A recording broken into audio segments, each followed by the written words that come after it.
Alive over here by I'm yourself. live. No, I'm live. I'm live. Oh my gosh. I'm alive. I'm 95 alive. It's too far again. What do you mean? You moved it. It needs a turn. The camera. I can't get up now.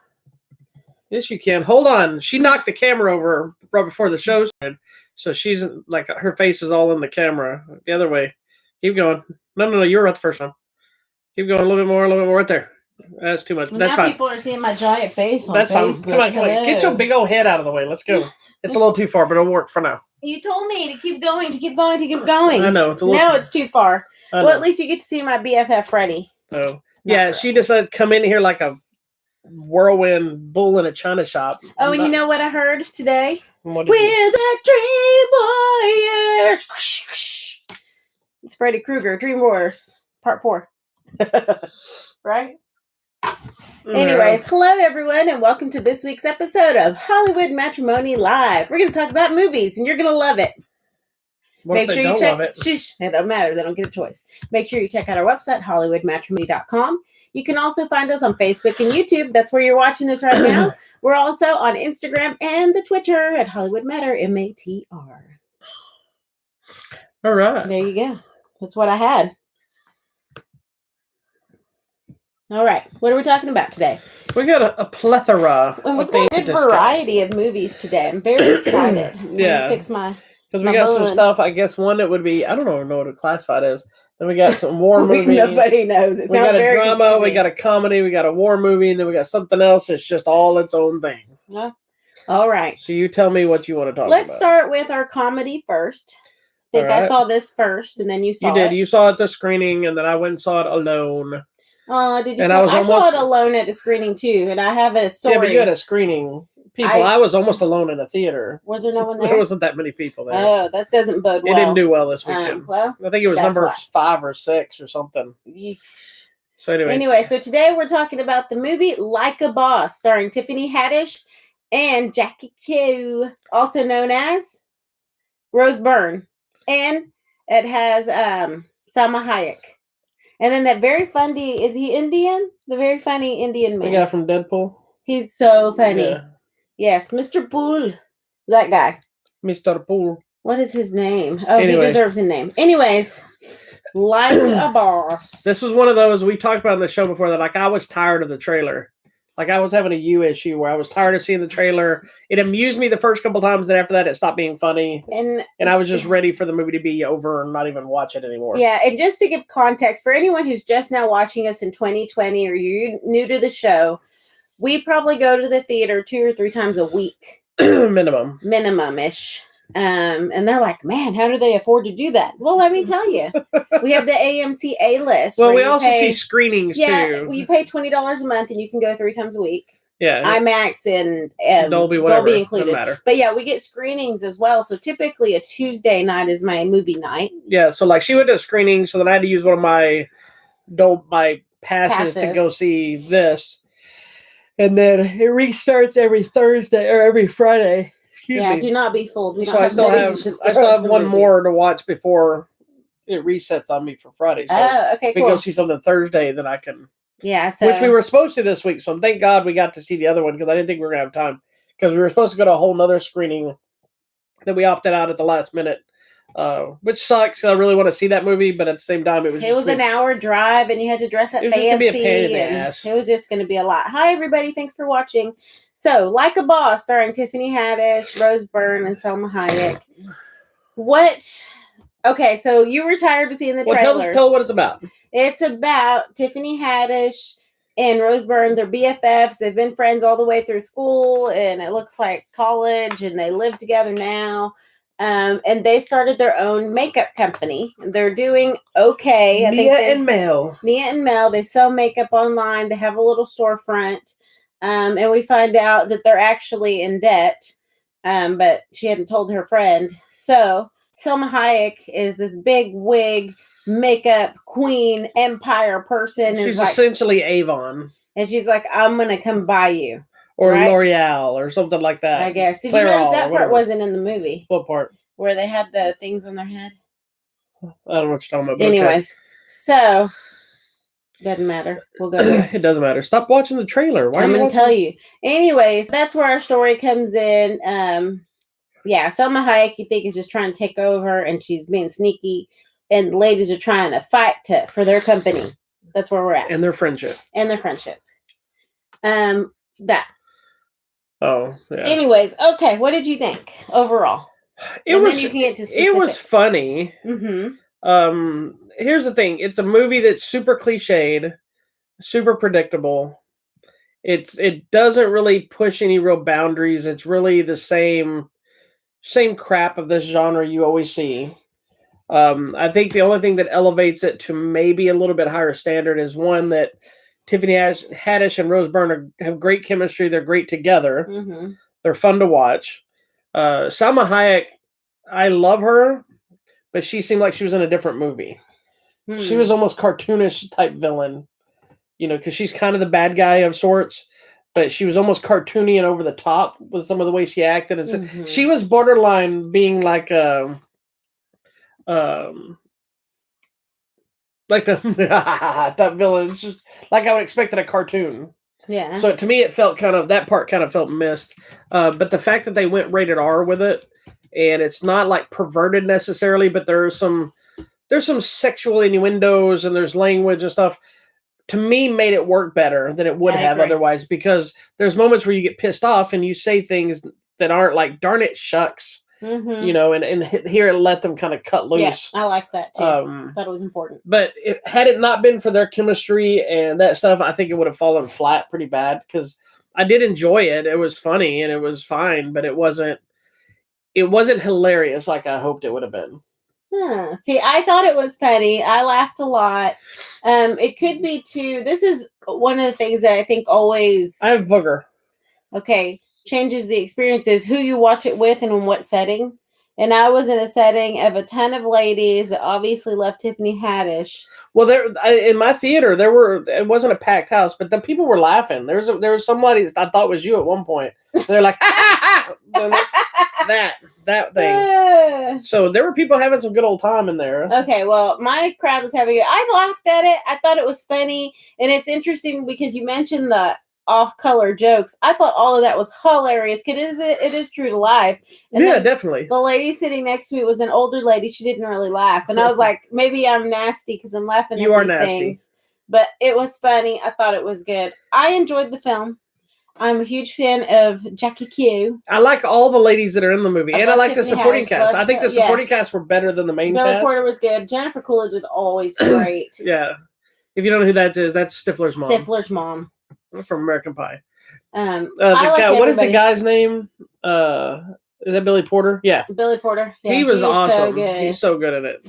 Everyone's good. I think you should watch it. It's fun. It's a fun movie. It got horrible reviews, but Take friends, I tried to give it a positive review because it is an entertaining movie. It is. The other thing about it is it's a strong female movie, but without trying to force female empowerment down your throat. That was the other thing I did like. It felt like, here's some strong female characters, now let's tell a story. Yes. Instead of constantly being, they're strong, let's bash a man, or let's try to prove to the audience they're strong. Mm-hmm. They're strong from the beginning because it kind of sets up, and even though they're going through financial issues and even though they struggle with their own life, they're making their own choices. They're strong businesswomen, and Salma Hayek's another strong businesswoman come in. Mm-hmm. And sure, there's a few little jokes that are kind of man attack jokes, but they work because they don't feel like they're trying to force something on you. Yeah, and there are men characters in the movie that are not just there to be secondary characters. I mean, kind of. But, you get that too. But the other thing... Most of the men in the movie are made to look like buffoons, but... Not really. They really are. Nah. What do you mean, no? That's how you look. You've got the other two makeup guys. You've got the assistant.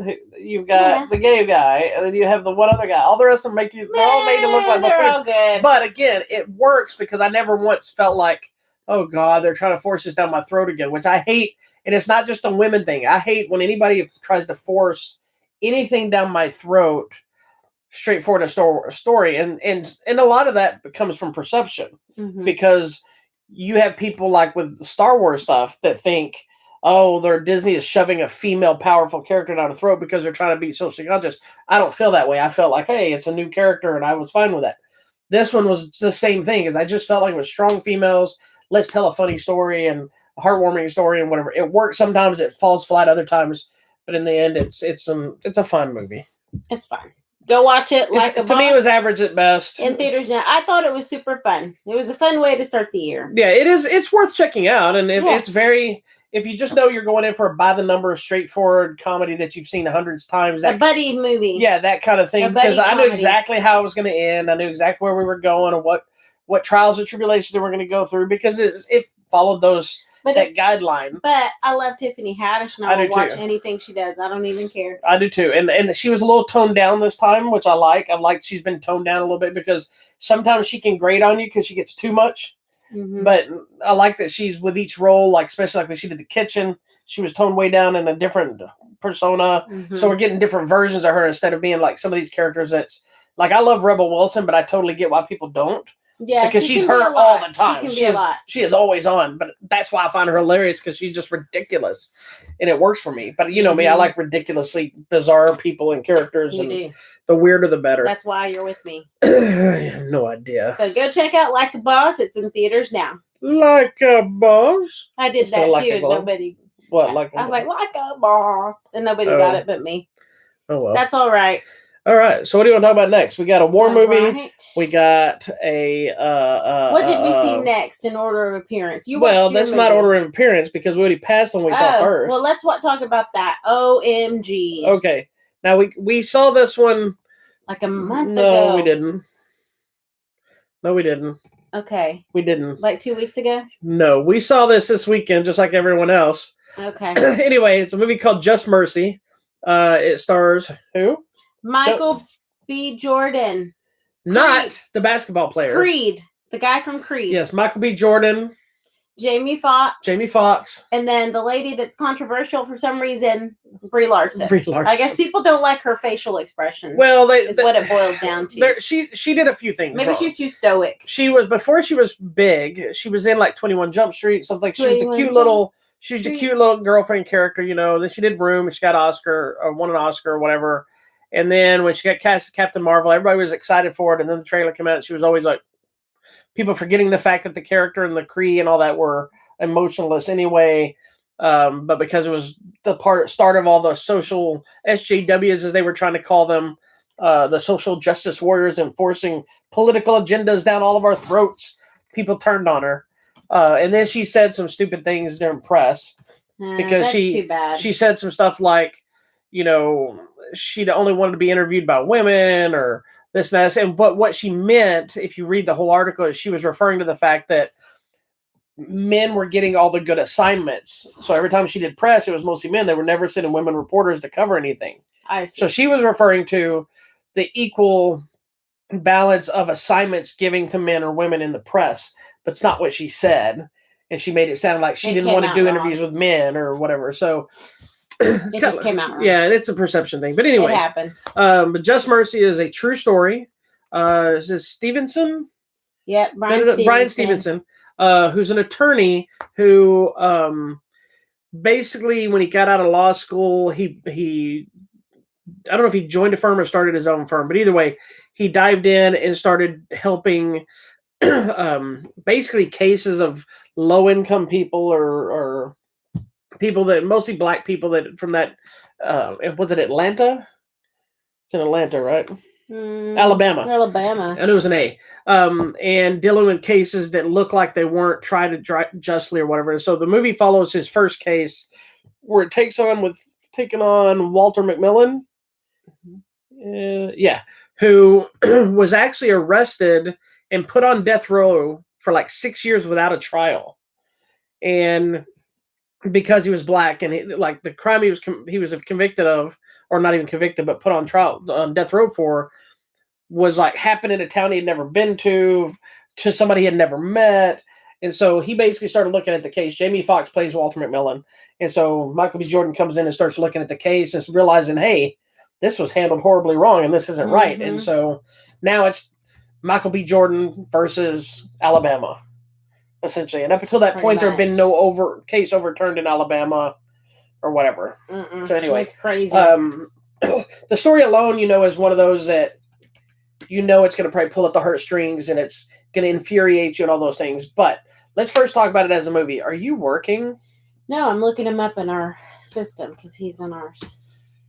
Anyway, It doesn't matter. so what do you? It does matter, sister. We're in the middle of a show. Whatever. So what did you think of it as a movie? I really enjoyed the movie. I think it's at times difficult to watch, and it's upsetting, and it makes you angry because this was not a long time ago, you guys. It was like that. What, the 80s? Yeah, this was in the 80s, like 1987. So this was not long ago, and these are the things that keep happening. And they're still happening today, where people are being treated unjustly just because of the color of their skin or where they are from or what they believe or what they identify as. And it's BS, and it needs to stop. Yeah. You don't have to agree with what they are or who they are or whatever. But I think it's a matter of, if we're going to have the justice system should be fair, but you also have two problems. You have the justice system being unbalanced in a lot of its laws, and there's too many laws that are vague. Yeah. But then you also have the people that are allowed to kind of do whatever they want, and nobody calls them on it. I feel like it needs to be like The Voice, where you can't see who it is, where it's like just a white screen. You just know their name and their crime. You know their name and the crime, and then you present the facts without looking at them, because that's so it's The Voice, like, and mostly like what was that old dating show, The Dating Game? Yes. Where they were like, Bachelor number one. Yeah. And you're behind the curtain. It needs to be like that, supposed to, the Justice statue of the lady is wearing the blindfold. In theory, that justice should be blind in that sense. It's not no prejudgment. But in this case, everyone in this little place in Alabama was getting sentenced to these horrible things. These people are in prison for dumb things. Yeah. And this man was there, even though witnesses testified that he wasn't, and they didn't care. Well, they said he never really got a full trial. Well, no, he didn't. And they had people that just wrote witness statements to the police officers. Yeah. Well, and, but if there was something had happened, and there were some of them that were falsified statements, if you will. Well, the real story, which I'm not going to spoil it, but is that he had upset a police officer, and so basically it was like a witch hunt. Yeah. Okay, that's what really happened, but it's not okay. Anyways, I enjoyed the film. It works really well. Michael B. Jordan's really good in it. Good in everything he does. Jamie Foxx is excellent in it. Jamie Foxx is always good. It doesn't matter what he is, but I like that his character in this movie is it's a very subtle performance initially, because you're meeting him at the point where he's already done. He's like, whatever. I'm a beaten man. Yeah, I'm a beaten man. There's no fixing this. I'm a black man who's been convicted of this. I'm going to be put to death. No matter what I say, what I do, nothing's going to change that. Even when you see it in the trailer, but even when Stevenson comes and talks to him, he's like, hey, I know that you're innocent. He goes, so what's the matter? Yeah, it's like, it's not going to change. Just let it go, man.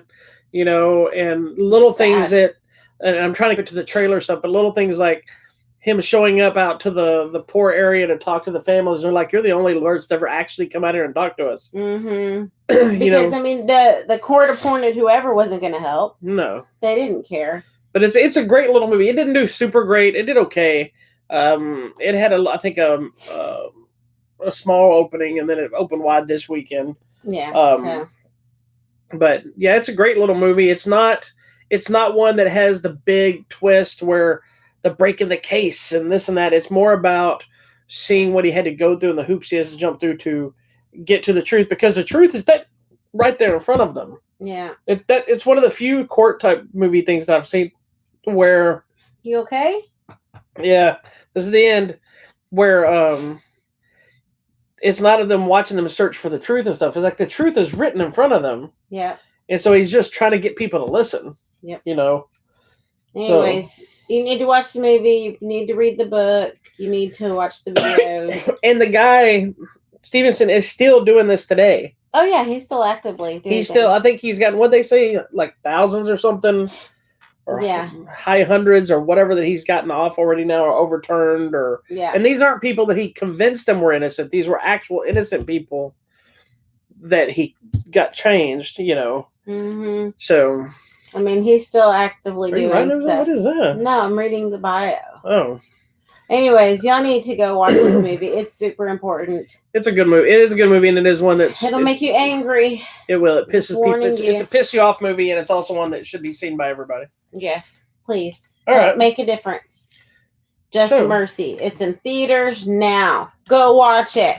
Moving on. All right. So, do you want to talk about our last one together, or do you want me to talk about this other Talk one? about yours, because that would have been next. All right. Well, we've already done them out of order, so I don't know what you think No. is happening. Mm-mm. Yes, we did. No, I'm going in order. Because I saw this one before you saw that too. Whatever. Watch it. Tell me All right. about So the last one, not the last one, the next one we're going to talk about is The Lighthouse, which I was hoping she'd get a chance to watch it. We could discuss it because, my God, there's things to discuss in this movie. But sadly, she did not get a chance to yet. Just based on the trailer, I'm confused. So it's directed by Robert Eggers, Who's Robert who Eggers? directed The Witch, Okay. which is that one that's like in the 1800s or Yeah. whatever, that was critically acclaimed. Everybody was talking about how terrifying it was. Yeah, and Then we watched it, it was wasn't like- terrifying. It was an interesting creepy. movie and creepy, but yeah, it wasn't scary. It wasn't But scary. it was an interesting twist on how they handle the witch type of mentality of Yeah. stories. But it stars Willem Dafoe and Robert Let me go Pattinson. look at that again. And it's essentially, there's one other female character in here. I don't know who she is. She doesn't really matter because just 99% of this movie is just them two. Is this one? And yeah, that's That it. guy. Um, Yeah, I remember. but the story, well, first of all, the movie is shot in black and white. It's also the standard ratio. It's not widescreen, Okay. and it's shot like that because because the story takes place in the 1800s. Mm-hmm. He wanted the film to feel like 1800s, so a smaller film, the black and white. It was all rhyme and It's reason. very What he was doing. interesting. Yeah, very artsy, right? That was it. Sorry. But it's about these two men.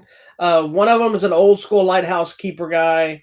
The other one's kind of new to the lighthouse, and I don't know if I don't think he was his. Well, maybe it was like his very first time.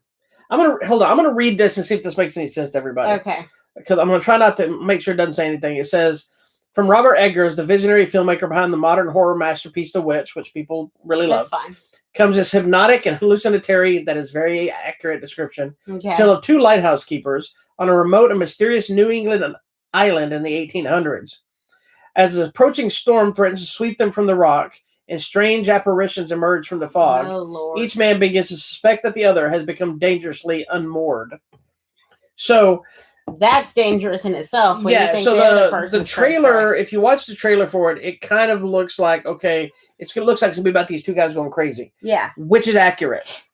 But there's so much other weird crap going on in this movie. This is a bizarre movie that I can't fully tell you what was going on as far as what's real, what's not, if some of it happened in the order it says. oh Lord, I'm can't- going to be so confused. I can't tell you what the message was. What was the point? I don't know. But what I can tell you is it is like hauntingly beautiful. Huh? It is such a good movie in the most bizarre, perfect sense. Like you've come out of it and you're just like, what the hell did I just watch? But you like it, right?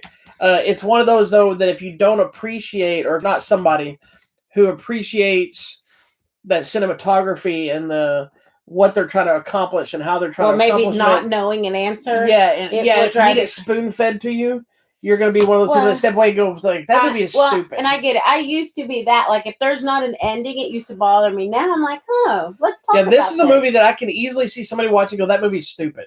Makes no sense. And I would say you're absolutely right. It does not.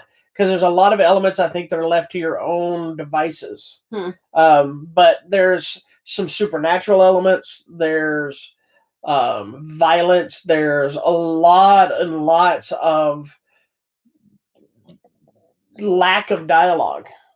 Like, there's a lot of moments in it where it's like raining and whatever. And I read that was actual real weather. Mm. And they just kept shooting, and it was people really looking miserable because they really were miserable shooting it.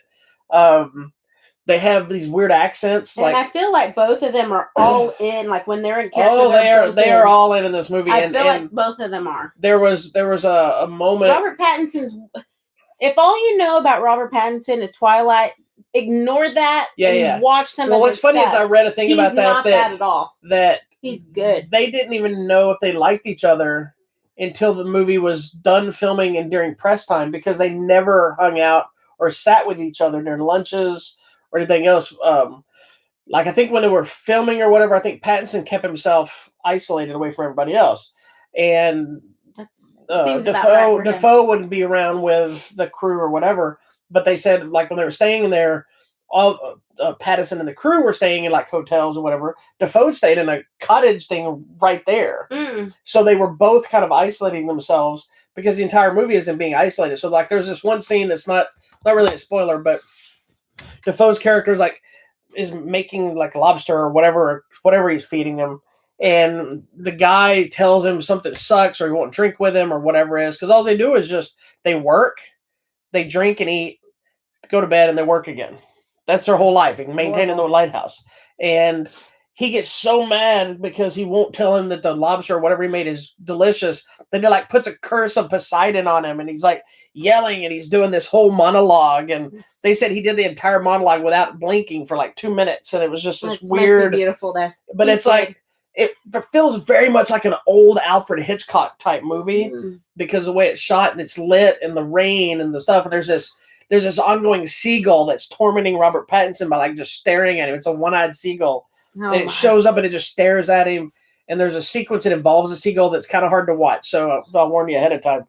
Okay. But then there's like supernatural stuff of the sea and it's such a freaking weird ass movie. But like I said, I thought it was it brilliant? Bizarre and weird in the most brilliant way. It was a movie that came out last year, and it probably would have hit my top 10 if you'd seen it. Had I seen it last year, because now it's just now came out on Blu-ray and stuff. But it's so weird. But it's one that you're either going to be all in or you're going to be all out. I don't think there's a middle ground for this movie. I don't think anybody's going to watch this movie and go, "It was okay. I dug this." It's either going to be like, "What the hell?" or "What the hell?" Well, I like that. I'm reading this other. Don't read anything else because it may start telling you other crap that you don't want to know about. So there's like stuff them dealing with the storm and all. It's just so so just bizarre. From the trailer, it looks like they're going a little stir crazy. That is happening, and maybe one of them's trying to kill the other or imagining something's after. I don't know. That's just what the trailer looks I will tell you that both of those statements could be accurate. Oh Lord, have mercy! Along with so many more. Another friend of mine had just watched it, and he told me, he goes, "What the hell did I just watch?" He goes, "But I think I liked it." And he goes, "I really wanted to see this at the theater, but my wife made me watch Judy." Oh, that's what you told him? No, that's what he said. Oh. He was like, he wanted to go see this at the theater, and then when they went, his wife made him watch Judy. Oh, yeah. It's a way better movie. This is a way better movie than Judy, and this movie didn't make any sense. But like I said, it did not make sense because it's incoherent. Someone's like, "I just watched The Lighthouse and my jaw is still on the floor. This is one of the most beautifully filmed yet disturbing movies I've ever enjoyed." Yes, it's and weird. They say it's not for everyone, but it was for me. It is not. It is one of those. I'm going to like it then. It's one of those you watch it and then you're just like, but at the same time, you get it. You know what I mean? I hope I get it. It's not one that you just don't. When I say I don't understand it or it didn't make any sense, it's not like you leave and go, huh? Yeah, it's just so mind-boggling because it's a mind screw. And someone's like, "This Lighthouse movie is intriguing." I'm intrigued. Come watch it with me. Yes. So if you haven't seen it, want to come watch it, come over. We'll watch it. Then we'll watch Mother and or then Rubber. What was the Midsommar? One of our friends watched The Lighthouse, Mother, and Midsommar. Like that was the trifecta of weirdness. Let's watch this in Midsommar. I think it should be watching this and then Rubber. Oh, I love Rubber. Rubber is such another weird movie that has no business working. Oh, can we watch Deathbed? Deathbed, the bed that eats. We may have to have a new screening. We need to do an episode about Deathbed. We should. It's good. Anyway, so The Lighthouse, starring Willem Dafoe, Robert Pattinson. Robert Pattinson's good, you guys. He's been good for a while now. Is that a don't say anything. I'm not going to tell you what it is. There's a creature in the ocean coming. It's just a tail sticking up. So, and that plays in a big part of the movie. Okay, good. Come on over. Check it out. It's available now on Blu-ray and DVD. You can check it out. It's a very cool little cover too, and it's certified fresh on Rotten Tomatoes. Oh, I'm starting to like Willem Dafoe. His face is He's such a brilliant actor. He's a great actor, but his face is he used to creep me out like in Streets of Fire. He used to freak me the hell out. He's like Streets of Fire. Wow, we're in the 80s all of a sudden. Yeah, and because he had like a. It's the cheekbone. He was the villain, and then he had like the greaser hair, the curl, and he's always like, And when I was a kid, I didn't know who Willem Dafoe was. I just see this guy, and I'm like, this dude is the creepy villain. And then I realized that was just his face. It is. I thought they had made him up some way, and then, but that's why he's such a good actor because he can look normal. Yeah, what was that last movie he just did that I liked? Togo? Yeah. So endearing. And he looks pretty normal in this. He looks like a chiseled, and he plays it very much like an old fisherman. Well, that's what he plays it, like an old sea captain. Oh, perfect. He's very much that, I am the sea, or do you like the sea? That's so his what voice. Is the accent? New England? I'm assuming, 1800s New England? Whereas Robert Pattinson has this very... What's the time period? It's 1800s. 1800s New England. Okay. It is New England, but he's Defoe's very much. He goes, "Our hurts to mates, let's have our drink," And, okay. And so I know what Robert Pattinson's very kind of grizzly, mumbly, with kind of a New Yorkish accent, and it's kind of fumbling around. They have facial hair, and it's just so weird, man. Anyway, I love this movie. It was great. The Lighthouse. Check it out. Read our review. If you don't like it, I'm telling you now. It's okay. If you don't like it, I totally get it. So this is not I'm going to argue dumb blue in the face. If you come out of this movie and you're like, that movie sucked, I'm going to be like, I totally understand your feelings. I disagree, but I totally understand your feelings. But it was one of those super high certified fresh movies. So yeah, not that I normally go with Rotten Tomatoes, but they were right on this one. I don't like Rotten Tomatoes. I don't either, but I was right. They were right on this one. All right, so moving on. Well, user rating on IMDb 7.9 out of 10. So people liked it. Yeah, people either could get it or not. All right, next is another interesting movie. I'm glad I saw it. This was the one I had been really, really wanting to see. I know. I was pissed off on Christmas because it had been advertised coming out Christmas instead of advertising limited release on Christmas and wide release now on January 10th. Jerks. So Christmas Day, we were planning to watch it, and it wasn't showing anywhere that we saw. So, but we're talking about 1917. That is directed by Sam Mendes. Yes. Who some of you will know. He directed Skyfall and was it Spectre? I think so. Skyfall. I think it was Skyfall and Spectre. But he also directed one of my favorites, Road to Perdition, with Tom Hanks, where he's the hitman killer. Yes. Love that. But this is his war movie. I think he directed Jarhead too. But anyway. Are you looking it up? See which one it was? Just to see. Scroll down, woman. I'm going. Scroll down. To director. He's a director. Skyfall and Spectre. Mm-hmm. Which Spectre I don't think you've seen yet. It's Revolutionary Road. That's I think another one with what's his face? Yeah, he did do it. Viggo Mortensen, I think. Okay. I think it is. It's random. I could be completely wrong. Leonardo DiCaprio. Oh, yes. That's not the one I'm thinking of. Anyway. Okay, continue. 1917. But it's... The big names in it are Colin Firth, Mark Strong, and Benedict Cumberbatch. But then it's got two other guys in it. You're Our right main there. people. Yeah, which is Dean Charles Chapman, which I think he's the one that's from Lord of the Rings. I mean, Game of Thrones, I think. And then George McKay. Not George Takei. George McKay. They're really the stars, and from what I always heard, that they were trying to get unknowns per se, somewhat unknowns for the leads to follow. Yeah. And then you kind of have the more known people play these generals and characters going to come back. So, before, since you weren't really overly interested in this movie. I'm not into war movies as a general thing.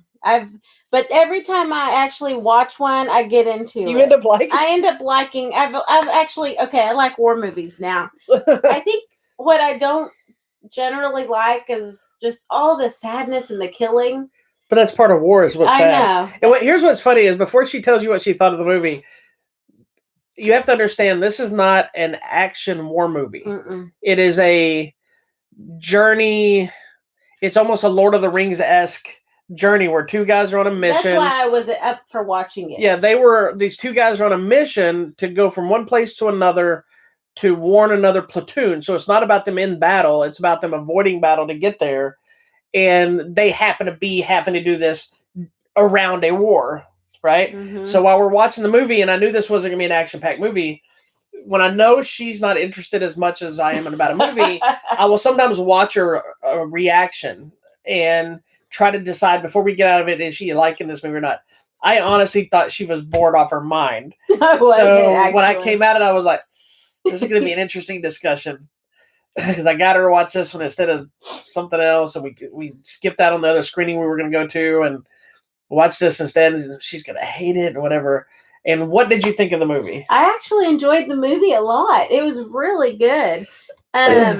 So we're in 1917. We're fighting the Germans. So this is World War I for those of you who don't know, just to get it in perspective.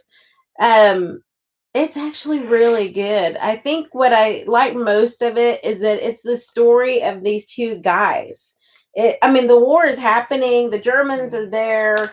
There's shots and things happening, but it's the story of these two guys on their journey, on their mission. Their Lord of the Rings journey. Their Lord of the Rings mission. And, you find out, I guess they've been in their little whatever deployment together, the platoon or their learning company. About each other and about what life is back at home. And he has family, and this one is too, but he's not as close. But to me, it was about them and their story, and I think that's what made it so sad for me throughout. If something was going to happen, I was like, oh, don't let that happen. Well, you also because I get invested in the character, so they did a good job right away. From the very first moment the movie starts, we learn about these two guys. We know they're friends. They're, going to go on this thing together. And that alone... And I'm invested. Yeah, and that alone could have made for a very normal, great movie. It's very Saving Private Ryan-esque. Yeah. In meaning they had a mission, try to get to another group and whatever. But what elevates this movie outside of the characters and the emotion and the visuals... Because the visuals become a character in itself. Mm-hmm. The Lighthouse is the same way. The rain and the storm becomes its own character. This movie, the bullets and the fire and the war and the backgrounds and the lush environments and so many different things you see become part of the characters that they're dealing with. But to elevate it even further, the movie is shot to appear that it's one long take, and it's all happening in real time. Yeah, it's all in real time. So you're taking like it's a day or 2 days or whatever it is. Because you just have one camera that comes in the action, and the guy's like, "Come over here and look." So the camera comes around. Yeah. It is such smart filming. And it wasn't fully, from my understanding, it wasn't fully shot in one take, but it was edited. But the editing was so to appear that clear. Way. And it was so good, you guys. Yeah, so and this is where I thought it was going to lose you, not because you don't like one take stuff, because we like those horror films. I love it, and I love how they do the shots. But what kind of concerned me was that, like, the opening sequence of the movie probably spends 5 minutes minimum of them just walking through the trench, talking, trying to get to wherever the general is that summoned them. Yeah, before the mission. Nothing is happening. It's just they're just walking and they're just talking. It is very Lord of the Rings. Nothing happens in those movies. They just walk and talk. Because at that point you're checking out the background characters. The first moment the film starts, you find out these poor kids haven't eaten in days. Yeah, and you start seeing this is the desperate situation. And I started. I don't know if this happened to you, but as they were walking, were you looking? I stopped watching them. I was watching, and the attention to detail was brilliant because seeing one guy sleeping or one guy. He had a dog, and another person is smoking a cigarette. Other people trying to keep warm. Yeah, these guys are like huddled up in the sandbags trying to sleep. Like in the mud, and some people are playing poker or whatever. It's depressing. Yeah. Because at this point, they were losing the war because Germany had invaded, and it's so sad and depressing. But that's why I'm telling you, this movie did a good job without too much dialogue of putting you in, which is where other movies fail. The other movies have Titanic syndrome, where they show you all these people, but you don't learn about them. This one, all these poor people, and even the other character I like too. You care about that none of the leaders, the general characters, colonels or admirals or whatever they all are, literally Mark Strong, Colin Firth, and Benedict Cumberbatch, none of them become sympathetic. We care about your plight, right? Because hardened generals and people like that in war don't suddenly go, "Thank you for doing your job." They're like there's one of the characters that the guy does something he's supposed to do, and it's a big deal when he's done it, and the guy's like, all right, like piss off. It's like, why are you still standing here? And it takes another character to say thank you. And you see similar things later on where, because it's real reactions, and people in war don't have time to go, you're doing such a good job, great, great, great. Because he doesn't know what he's been through and what he's done and what it took to get to that point. All he knows is you did your job you're supposed to do. Good job. You did this. Now let's move on so we can keep the war fixed, or happening or whatever. This movie, though, just with everything that happens and being shot realistically, and I don't even know how these guys did it, because there's things that happen like explosions and shootings and bombings and fire, and like these guys are like literally in it. I don't even know how they shot this stuff. Like I would have. Well, I guarantee, like a lot of the explosions were more. I know powder explosions that weren't blowing anything. There's one where like you're buried. Oh, that's the one in the trailer. Yeah, it's the very first trailer where they're going down the. You're talking about when they're going down into the basement thing. Yeah, that's the first trailer. As a person, if even as an actor, they're like, okay, we're gonna bury you alive and throw dirt in your face. Don't move. Oh my God. Who knows how long he was there before they said action? Since you say that, I'd be freaking out. I knew that. You made me remind me of something about the Lighthouse that I wanted to mention. There's a sequence similar to that of somebody potentially having dirt thrown on them. And I'm watching the scene, and it goes in their mouth, and they're like, and I'm like, that guy had dirt really thrown in his mouth, Yes. So it's like, well, this kid is like dirt and thing it's so real. And that's what I liked about it. Yeah. I liked it. I really liked it.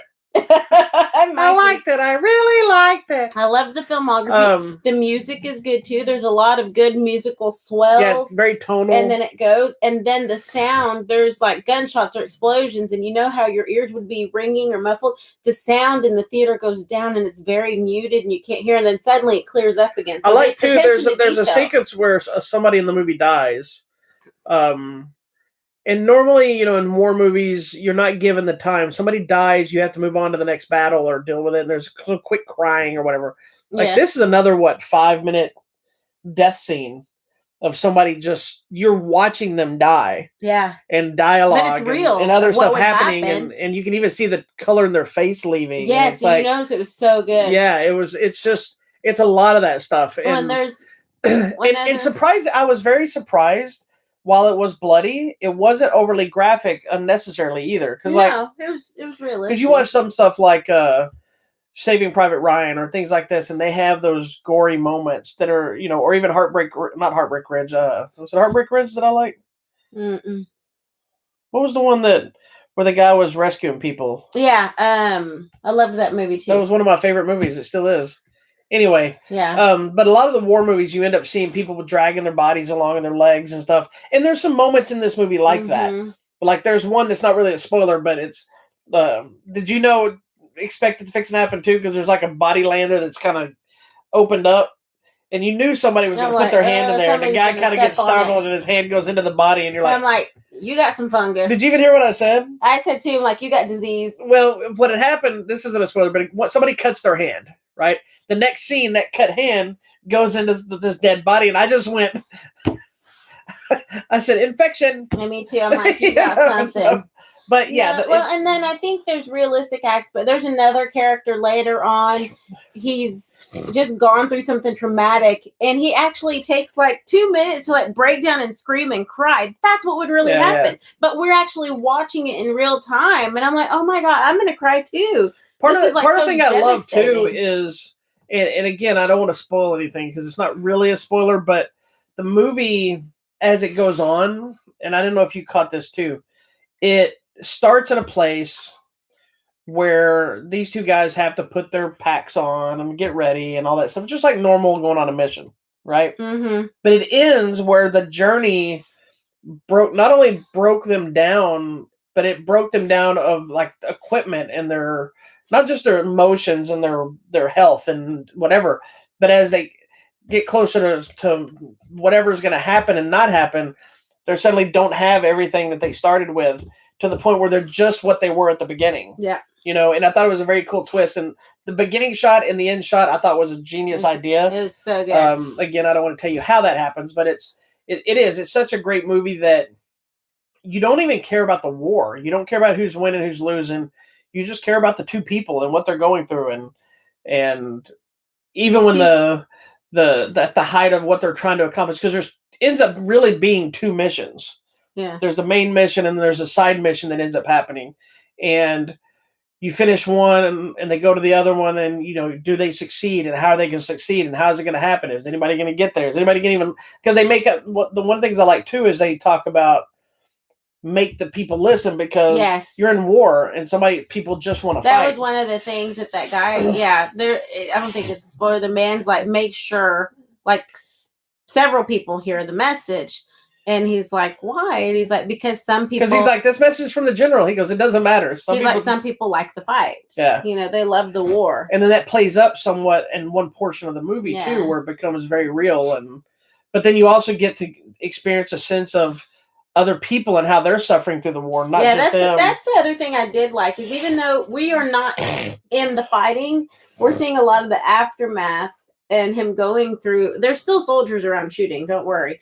But, the aftermath of the destruction. Yeah, there is action in the movie. And then the killing for just killing's sake, and destroying houses and farms and everything just to destroy it. Yeah. Just to not leave anything on purpose. That's what the Germans were doing. Yeah. There's one part where they're like, well, why did they do this? It's so that we couldn't get it. Yep. I mean, it wasn't for any reason. It was no reason to burn down full cities. They just did it just so nobody else could have it. Yeah. It was insane.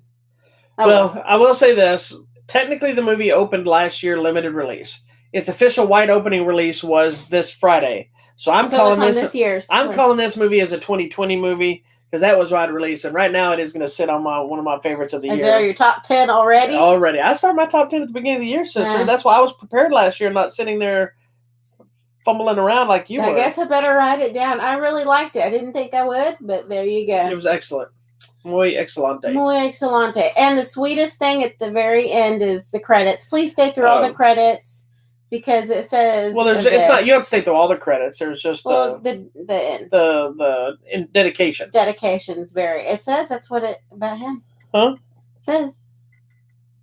So who knows? Well, yeah, it was... I'm saying if it was story. I mean, we don't know if the story is 100% It was director Sam Mendes's grandfather. He said basically dedicated to him and his...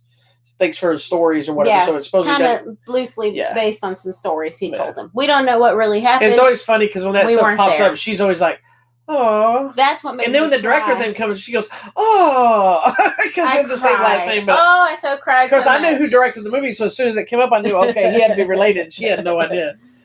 Oh so man! Anyway. I mean, this did happen. Of sorts, kinda. So. I'm going to have to go research World War I and become knowledgeable about the history of the world. Anyway.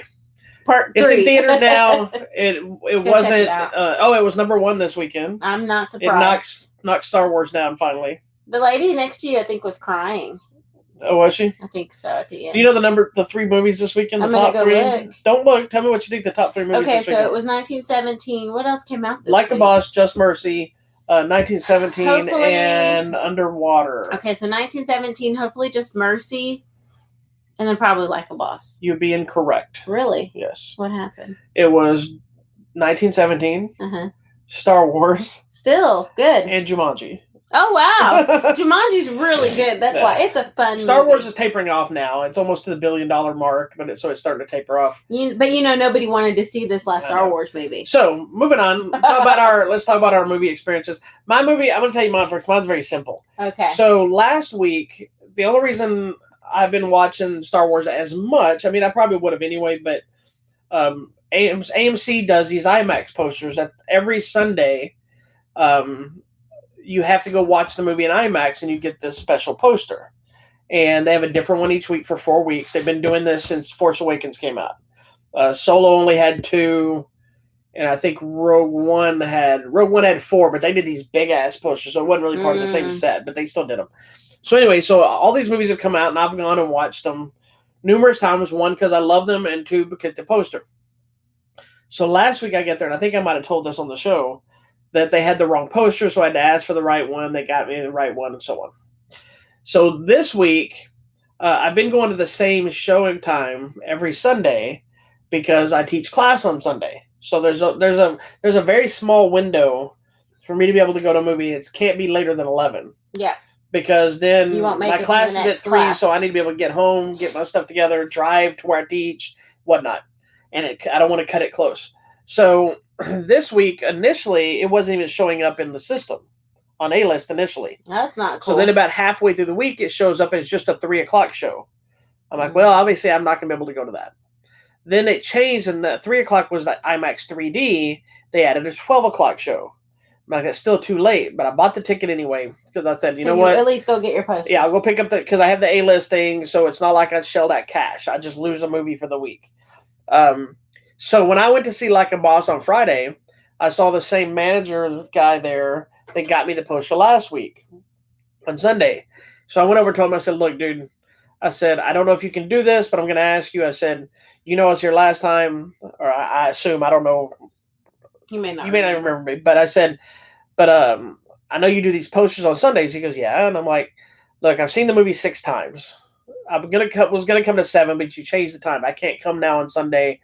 Is there any way I can just get my poster? I said, I bought the ticket. And I did. I said, I bought a ticket already. I can show you all my. He goes, let me see if I can find him. the guy went. Because last week the story was you made him go look for the box. Yeah, because he said no. That's it. I said no. That's week number 2 because they're numbered 1 of 4, 2 of 4, 3, so forth. So he goes.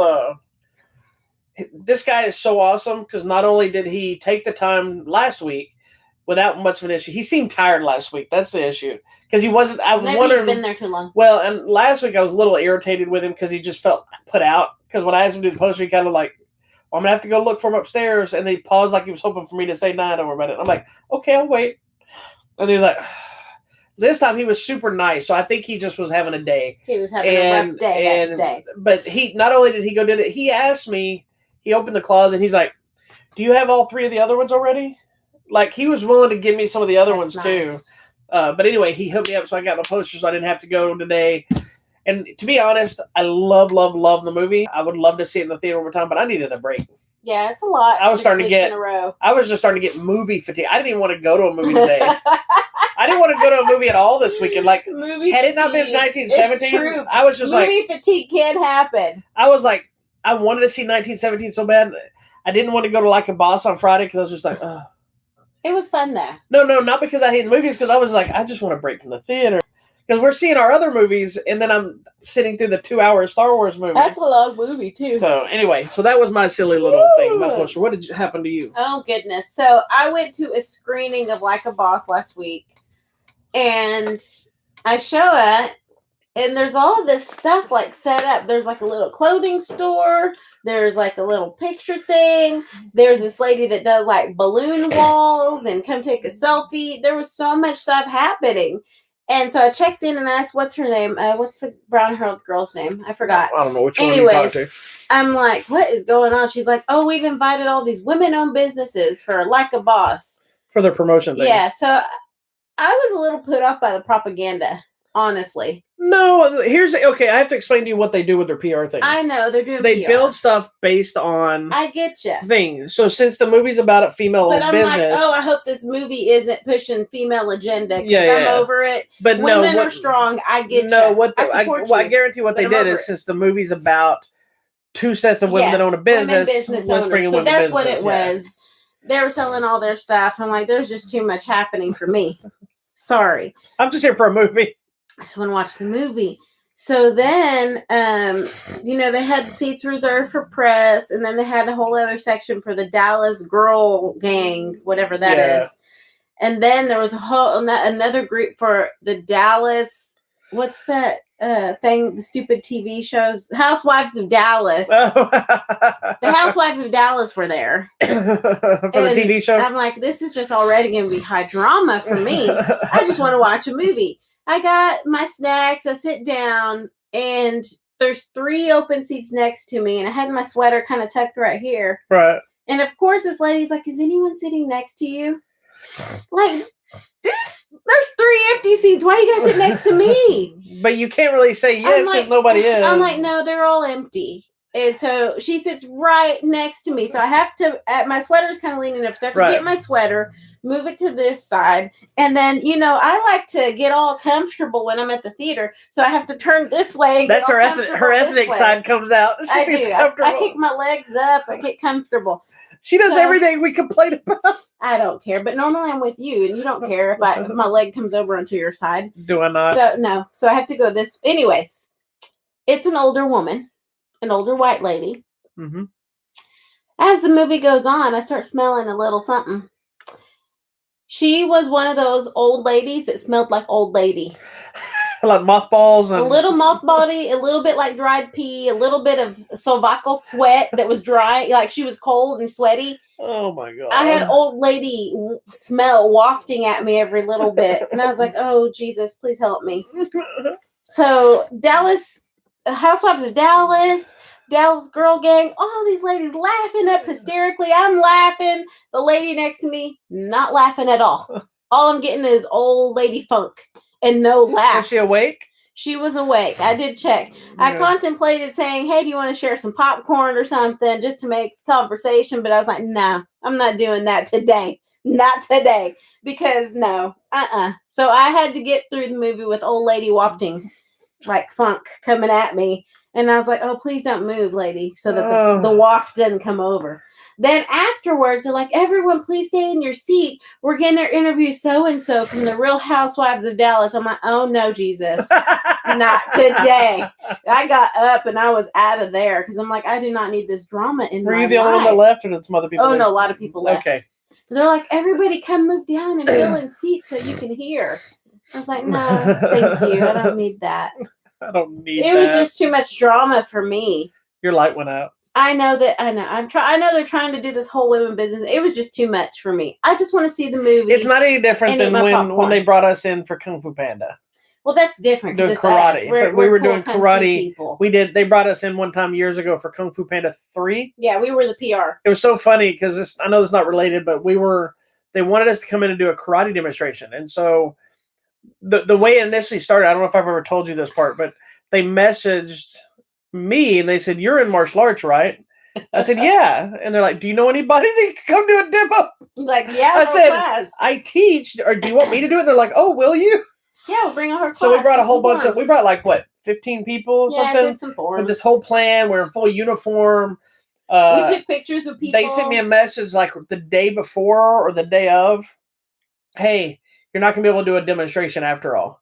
You're going to have to come in the AMC theater people or worry about liability of somebody getting hurt or whatever. So essentially we ended up, there was us and there was like a Girl Scout troop that was coming. We beat up the Girl Scouts. Outside of like the normal screening people. So we literally took pictures. They were giving out like panda ears and weird crap. So we essentially took karate photos. Then the Girl Scouts wanted to take pictures with us. So then we were just doing karate poses with the Girl Scouts. Yeah, we were just taking pictures with random people. It was so weird.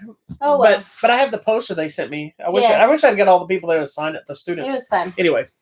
Anywho, so that's what my theater experience was. Old lady funk. There you go.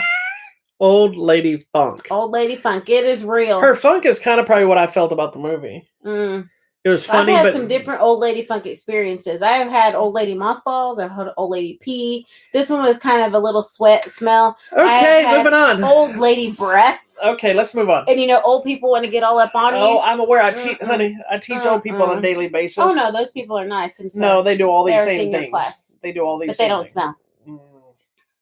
So it's okay. Huh? I don't care. Oh, we forgot to tell everybody. This episode is brought to you by Grandma Slushy. Grandma Slushy, thank you. Because he's feeling good from Grandma Slushy.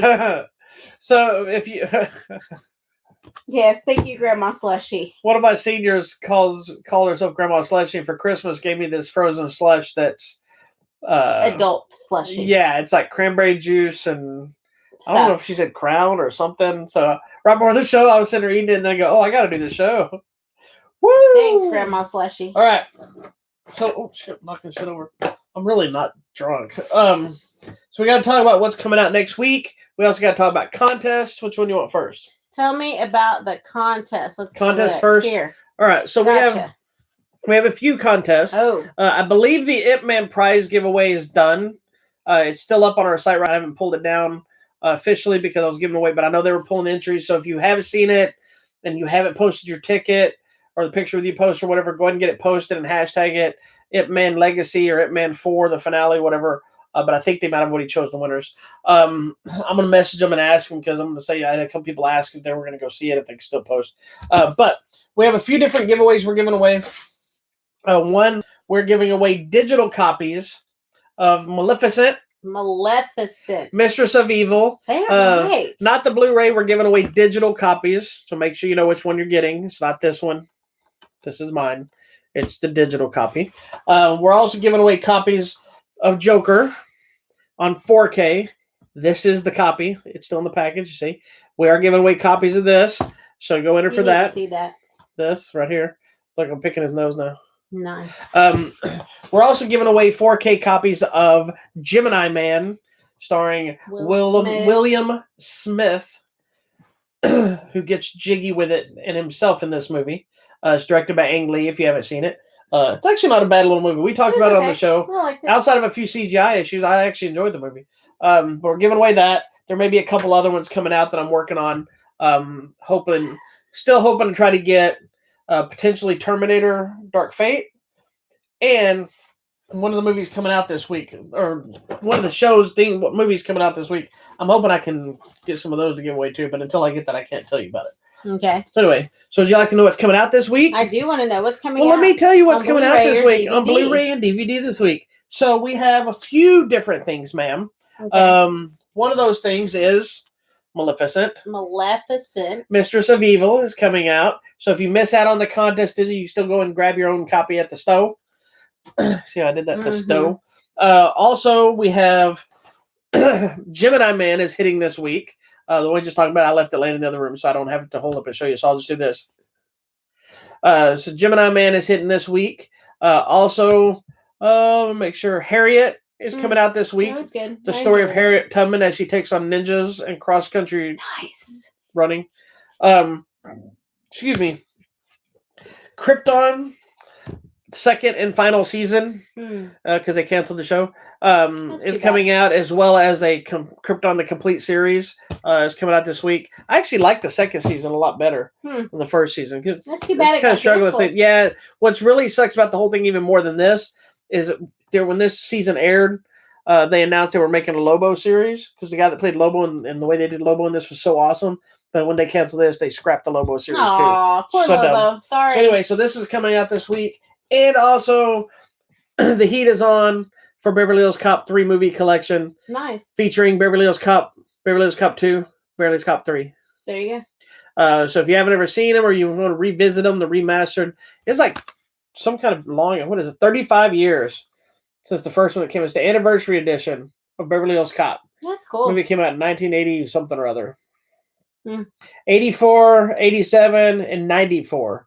And there's supposed to be Beverly Hills Cop 4 coming to Netflix with Eddie Murphy again, playing Axel Foley. I'm assuming Judge Reinhold will come back. John Ashton, I think, will come back, who did not come back for 3 because he had conflict of interest things happening, but hopefully we'll get him back.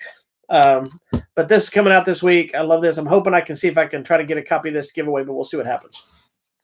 And I think that's the only big stuff. I think there's a few other, like Shout Factory is putting out Brewster's Millions. There's a new movie, Running with the Devil, with Nicolas Cage and Lawrence Fishburne, things like that. But that's pretty much the big stuff. All right.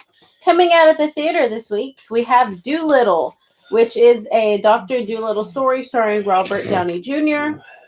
I'm not convinced, but we'll see how it goes. I think it's going to be one of those movies that's either going to work or not. I think it looks like it could be fun. But again, I'm also not a big Dr. Dolittle fan. So I don't know. The trailers haven't really captured me, but we'll see what happens. Have you seen the one with the dragon? I have not. There's a dragon in one of the trailers. I'm like, okay, now it looks a little more intriguing. This one's exciting. Bad Boys for Life. Bad Boys, Bad Boys. So excited. I love the Bad Boys franchise. You're just kind of revisiting it. I'm revisiting. I remembered the first one after we watched it. Now after we watched it, she goes, I don't think I've seen this. Then afterwards, she goes, I think I kind of remember this movie. Yeah, we're going to watch the next one. I love this movie, and my son loves these movies, so we're going to hit a screening for it this week. Nice. A new Netflix movie coming. Tyler Perry's A Fall from Grace. It's about the character Grace Waters, who starts a new relationship, but things kind of go sideways, so we'll have to see what happens. It looks like kind of a dark story because it's talking about craziness and violence. We'll see.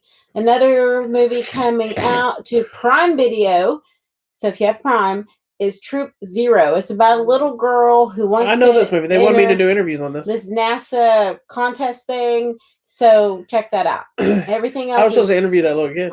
Everything else is limited. I want to see that. Scroll back down. That other one right there, Disturbing the Peace. I wanted to see it with Guy Pearce. Yep.